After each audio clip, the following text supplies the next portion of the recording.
Welcome to SNT's 10 in 10, where you get the last week's top 10 space news stories in less than 10 minutes. This week featuring... This week's on SNT, we're going to be changing things up a bit, and this video is going to be a lot longer than 10 minutes. Biggest news of the last week was obviously the launches of both Blue Origin's New Glenn rocket, followed by the launch of SpaceX Starship IFT7. These two launches were both epic and tragic, and deserving of extended analysis. Then at the end of this video, we're going to discuss a story that was buried because of the national focus on these two launches and the implication of that buried story, which has huge implications on the Artemis program. Next on SNT. 60 seconds.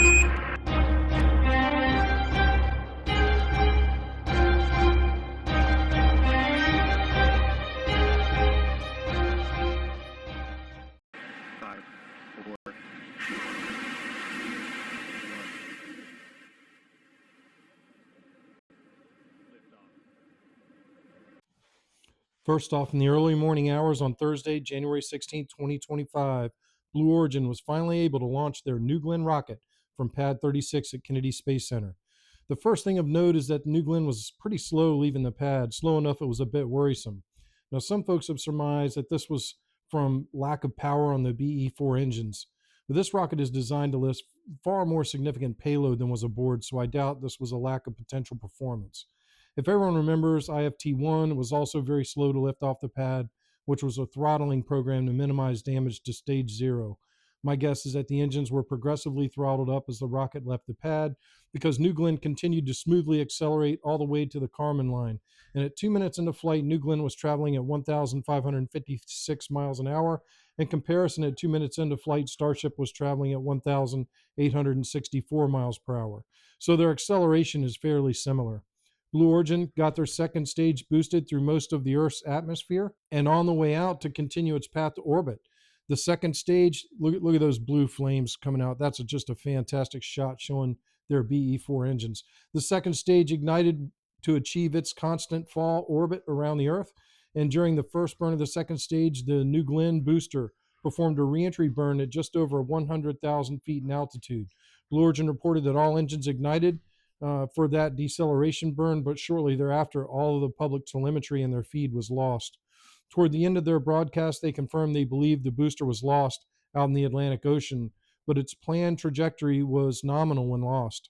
Blue Origin has been mum, as usual, about any details they may have, but I suggest they had similar issues to early Falcon 9 and Super Heavy with fuel sloshing and inconsistent fuel and oxidizer feeds that may have led to some catastrophic failures on the BE-4s or within the internal plumbing systems, causing a Rud.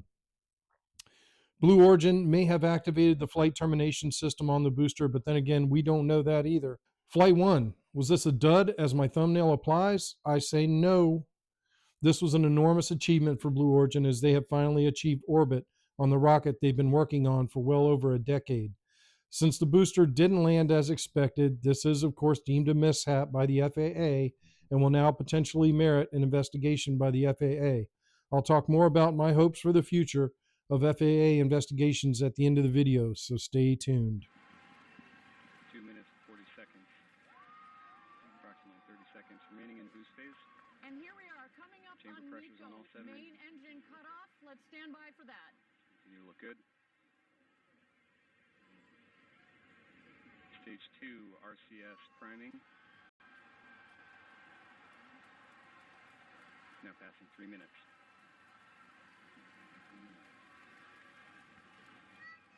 And we have MECO. Right at MECO and stage set, Blue Origin feed gets lost. Their feeds aren't as good as SpaceX, but also say that you're experiencing a lot of G-forces here that probably cause a lot of their comms issues. So you can see their second stage here in the booster, and then the next shot, you see the engines firing, but you never see the booster separation. But this is the second stage engines firing, and then they lost the feed. Now, you know, these ships are experiencing pretty substantial G-forces at this point. GS2 performing a pitch-up maneuver, body rate response is nominal. Beam 3 chamber pressure continues to look good. We have good payload fairing jettison.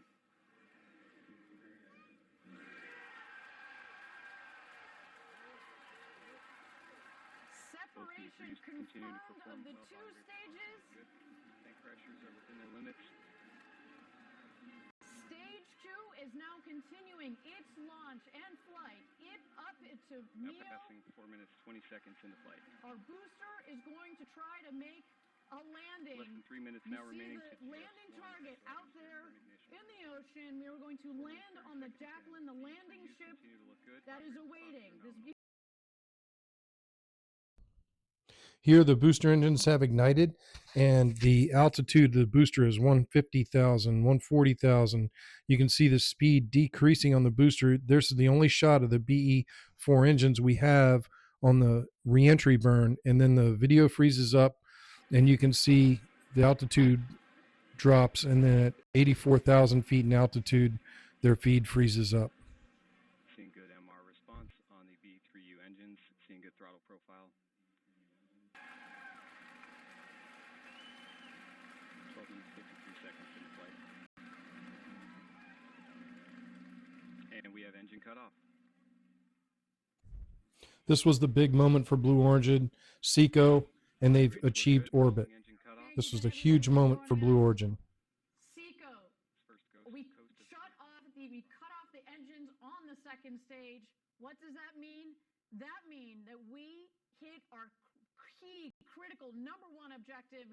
We got to orbit safely. Congratulations, Blue Origin. Y'all have got orbital.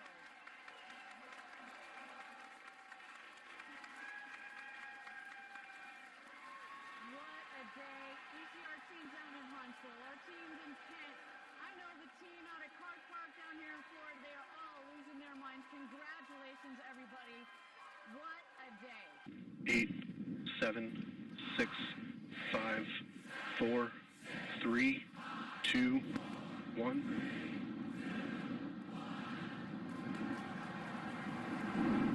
We have liftoff.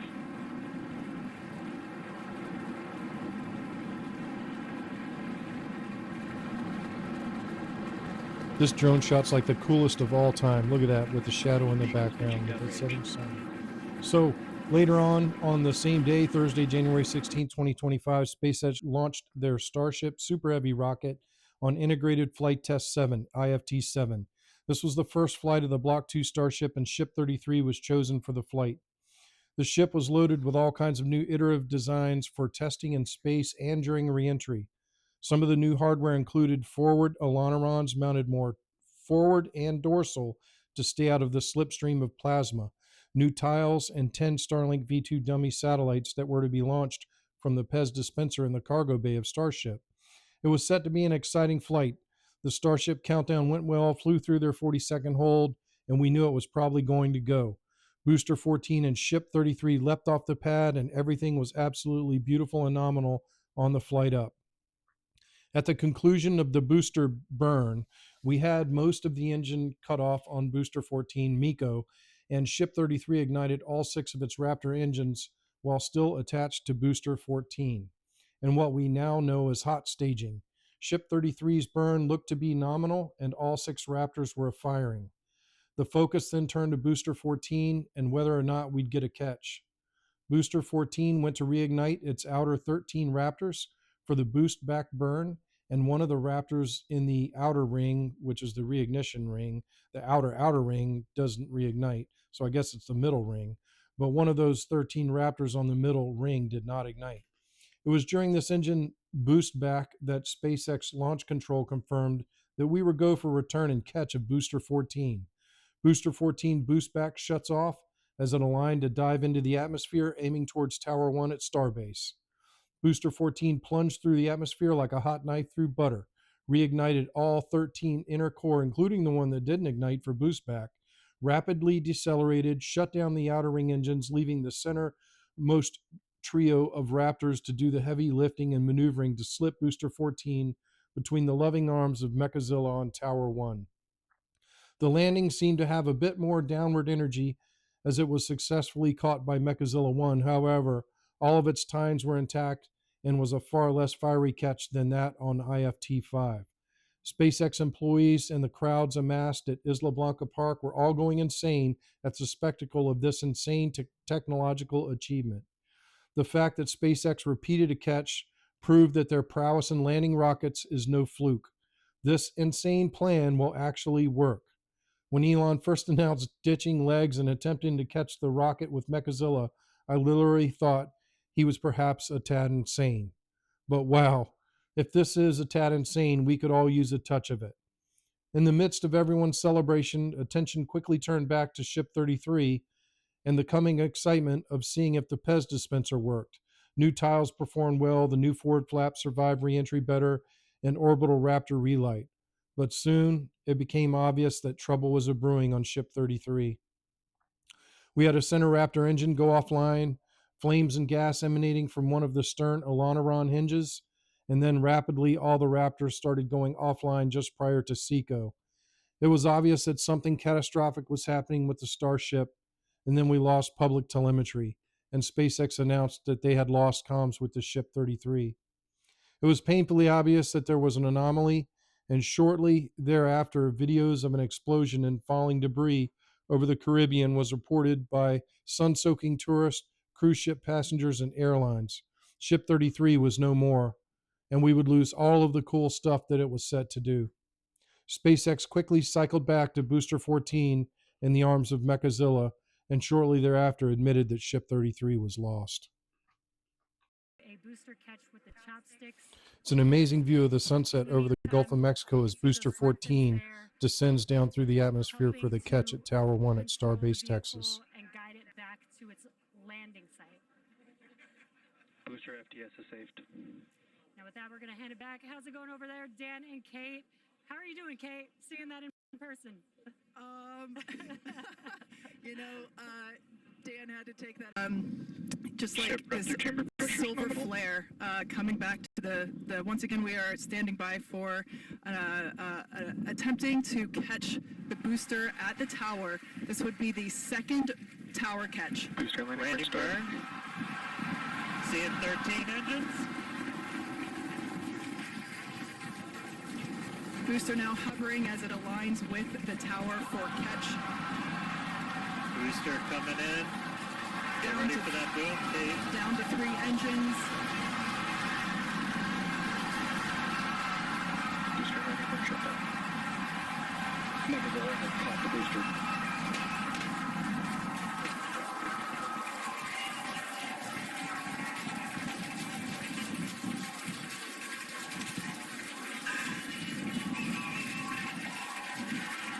You heard it here. Mechazilla has caught the booster. Once again, for the second time, a successful catch by the launch tower. This is the same tower, the launch pad, where that booster took off from just 7.5 minutes ago. Looking At Booster 14 was swinging in the arms of Mechazilla. This is when problems first started. At 7 minutes and 40 seconds into the launch, you can see that one of the center Raptor engines was lost. They also had trouble with telemetry on the star cams, which was unusual. When they get the cams back, there is fire on the one hinge there. You could see it if you zoom in on that hinge. There was fire. Now we've lost another center Raptor as well as a vacuum Raptor. And then we're getting ready to lose another vacuum Raptor and the other center Raptor. So we've lost all but one engine, which was one of the outer vacuum Raptors, which cannot steer. And at that point, the ship is uncontrollable and lost, but probably went Rud shortly thereafter. It's interesting to note that all these engine outs happen on that side of the Starship. That's going to be relevant. In about 11 minutes past launch, this debris field was seen streaking across the sky. This particular video was taken by an airline pilot, posted on X by Elon Musk, and you can see the debris falling through the atmosphere. This was Ship 33. Its remains burning up over the Caribbean. So, was IFT7 a complete Rud or waste? Here at SNT, we say no. IFT7 proved once again that SpaceX could land a booster by catching it with the tower. This is one of the greatest engineering feats of mankind of all time. And to repeat it proves it was no fluke on IFT5. It's massively disappointing that we lost Ship 33, but Ship 33 was almost orbit when this happened. Shortly after SpaceX broadcast ended, Elon posted on X, and there he stated that there was obviously a fuel oxidizer leak forward of the engine bulkhead that accumulated and didn't vent, resulting in the Rud. although it's still unclear if the flight termination system activated or not. If the flight path was off nominal, they probably initiated FTS, which is why Ship 33 was so entirely destroyed into tiny pieces. This will certainly trigger an FAA mishap investigation. So in the end, both major rockets had failures, but from a practical standpoint, Blue Origin won this contest by achieving orbit. However, SpaceX catches a booster again, which is a masterful engineering victory, as hard as achieving orbit. I do think the loss of Ship 33 is a huge setback to the Starship program, as they need to de-engineer where there are leaks to prevent that from happening again and to create better ventilation forward of the engine bulkhead. It is unknown what caused the loss of the New Glenn booster, but hopefully Blue Origin can quickly get to the bottom of that. Should these two off-nominal losses trigger an FAA investigation? Should FAA have jurisdiction on spaceflight? Here at SNT, as we await the inauguration of President Trump later today, we say unequivocally no. DOGE needs to streamline these processes. Space launch mishaps need to be in the purview of NASA in consultation with FAA for atmospheric events below 100,000 feet that have the potential to interfere with commercial airspace. It is for the greater good of all humanity that these systems develop rapidly. You can't develop rapidly mired in months-long investigations, public forums, etc. Both of these companies realize that these are experimental articles with the potential for loss, and both companies have responsibly planned their flight paths to be clear of populations on land. Both companies have cleared air and sea spaces that could be impacted by malfunctions. Despite the dramatic videos of Ship 33 meteor shower, because of SpaceX's planned flight path, there was minimal risk to human life in the air or on the ground. Some YouTubers have overanalyzed these events as scary to absolute hazards to human life. I think that's hype designed to slow progress. We think fix the problem and get back to it. Moon, Mars, national security, and national pride are on the line. We need for both of these companies to continue these programs and rapidly get them to become fully operational launching systems if we want to go to the moon, Mars, and beyond.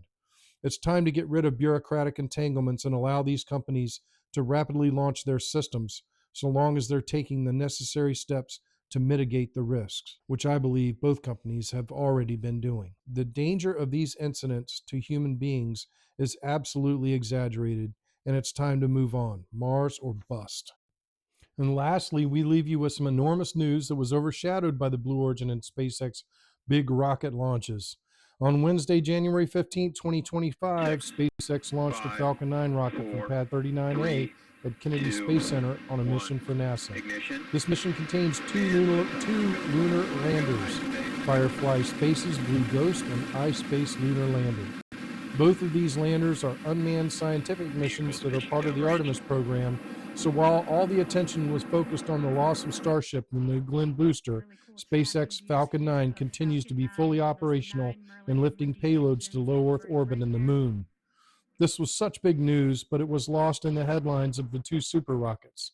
The mass media can point to SpaceX failures because of their disdain for Elon Musk, yet his companies continue to innovate and succeed in every respect. Starship and New Glenn will both eventually be as operational and successful as Falcon 9, and if we as a nation can get the government out of the way of development, Blue Origin needs to pick up the tempo, and I'd love to see both companies fixing their problems and reflying in a month. With a new president in office, it's time to light this candle. Aboard Falcon 9's second stage. And there on your left-hand screen, you can see that the first stage is deploying its grid fins. Those hypersonic grid fins will help guide the vehicle back down to Earth.